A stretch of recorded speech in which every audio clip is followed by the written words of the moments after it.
Olá! Você já deve ter se sentido assim, impelido a fazer algo, com uma vozinha meio tirânica na cabeça dizendo que você deveria agir de determinada forma.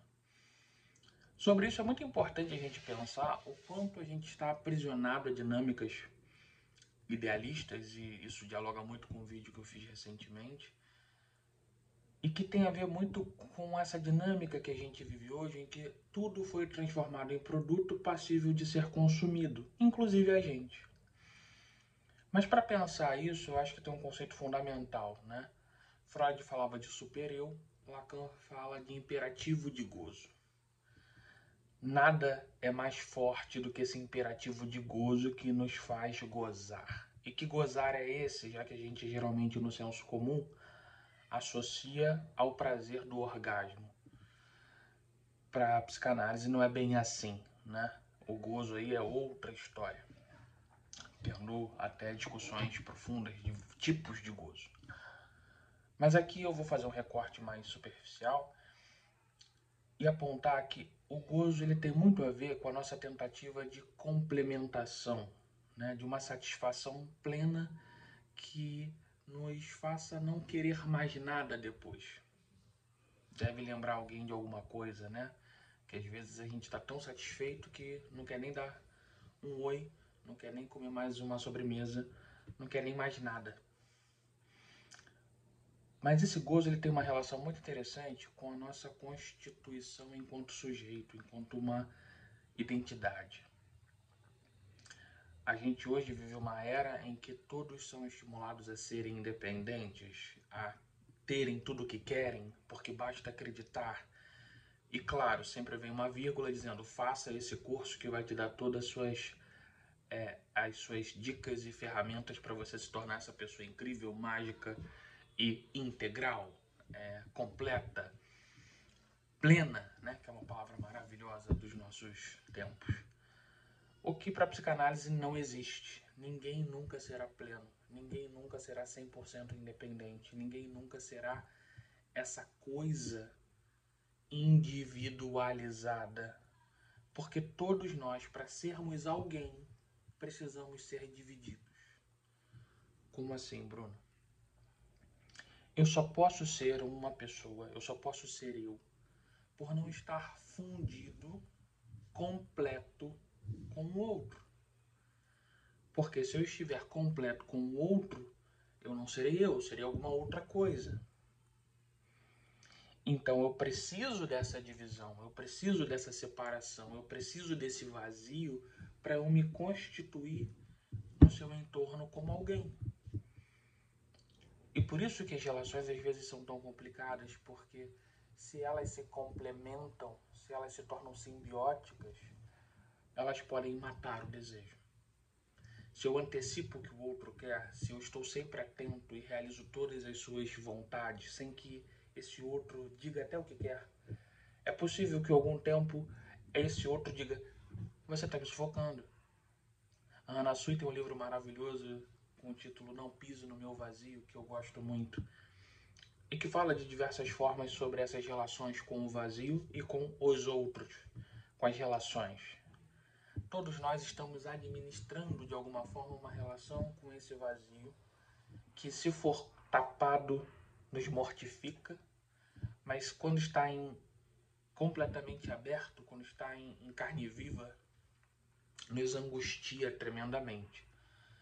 E essa angústia, Lacan chama de real, aquilo que não tem nome nem nunca terá, aquilo que eu não consigo nem simbolizar, nem imaginar pela via do imaginário, criar uma imagem, criar uma forma, para dar conta, porque escapa às nossas capacidades. E muitas vezes a resposta mais próxima que vem diante da angústia é recorrer ao gozo. É recorrer a um sintoma. É recorrer àquilo que eu faço repetidas vezes como resposta para o que eu não sei lidar. E isso tem comer, beber, transar, usar álcool, usar outras drogas, trabalhar, dormir. E cada um pode preencher essa lacuna com o que bem entender. Por isso que tem um preço para romper com essa dinâmica de gozo. E esse preço é o que nos permite desejar. E eu queria compartilhar uma experiência que eu tive recentemente com um atendimento que eu achei muito didática sobre isso. Para quem não sabe, eu trabalho em ILPI, né? Instituição de Longa Permanência para Idosos, comumente conhecida como Casa de Repouso. A minha carreira inteira eu trabalhei em instituições como essas e atualmente continuo em apenas uma.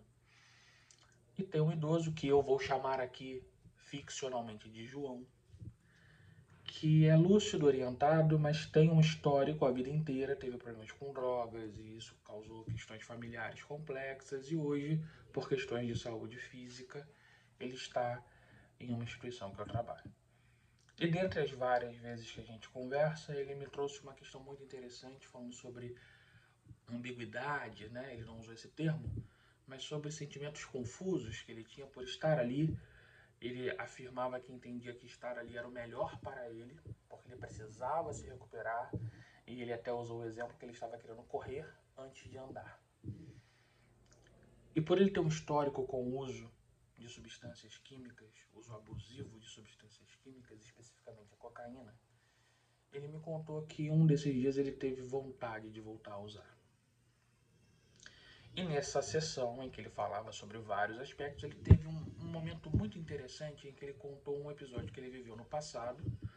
Hoje ele tem quase 80 anos. E ele contou que ele veio da região dos lagos, tendo que fazer baldeação porque tinha perdido um determinado ônibus. E em uma dessas paradas ele parou em frente a uma boca de fumo. E que ele ficou ali sabendo que era uma boca de fumo, naquela situação dilemática, né, de ir ou não ir usar.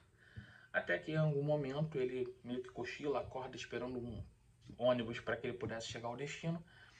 Ele decide pegar o que ele tinha na bolsa e ele relata o valor, que era R$47, e dá a um rapaz que estava indo comprar algum tipo de droga e fala: olha, compra 2 para você e o restante para mim.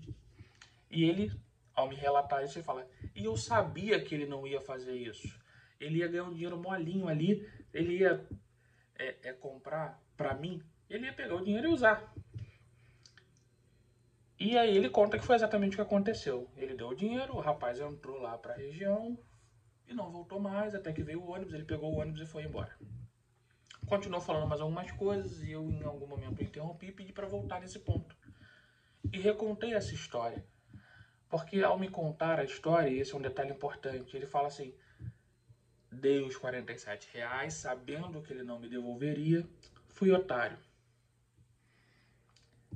Eu volto para essa história, reconto o que ele me disse e falo, fazendo uma introdução, que eu considero que todo desejo tem um preço. E quando você me conta, João, que você ali naquele ponto, esperando o seu ônibus, decidiu tirar R$47 da sua bolsa, sabendo que esse rapaz não te devolveria e dar a ele para comprar droga, eu não sei se você foi otário. Aí ele sorriu, olhou para cima, né? Falou: eu nunca tinha olhado por esse ângulo. Eu acho que eu paguei para não usar. Naquele momento ali, aquela pequena conversa, aquele pequeno recorte, aquela pequena intervenção, abriu uma possibilidade para que ele se escutasse e para que a relação dele com tudo que ele me falava, que não tinha a ver exatamente com esse exemplo, mas dialogava com a questão de escolhas, consequências, pudesse ganhar um novo sentido. E quando a gente fala de desejo e gozo, a gente está falando sobre isso. Ou a gente cede ao gozo e paga um preço, no caso dele era usar, e manter uma dinâmica que se repetiria e se repetiu por muitas vezes, ou pagar algum outro preço para não usar, e assim manter com ele alguma chance de desejar algo diferente, que não o completaria, que não daria a satisfação que a cocaína dá, mas que poderia dar algum gozo parcial e nunca pleno.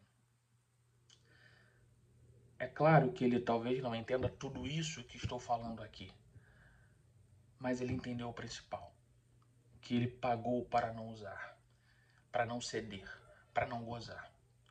Por isso que muitas vezes aqui numa análise a questão do preço é importante, porque não é só um serviço que se cobra uma taxa, é uma relação com o desejo. E dependendo do sintoma, dependendo da dinâmica de gozo, o preço pode ser muito alto para você não ceder ao gozo, para você não cair em repetição. E isso não serve só para uma análise, é claro, serve para a vida. Qual a sua relação com os seus sintomas? Qual a sua relação com uma situação que se repete, que muitas vezes você se acomoda e acha que esse preço talvez esteja justo, equilibrado, e que sair disso talvez te custe muito. Ser desejante tem preço. Agora, garanto que não é R$ 47, porque cada um valoriza ou desvaloriza de acordo com a sua realidade. Então me diz, qual é a sua? Quanto vale o seu desejo? Até quando vale a pena ficar em situações, relações, dinâmicas, trabalhos que só repetem uma dinâmica de gozar sem que te dê a chance de desejar? Até o próximo vídeo. Tchau.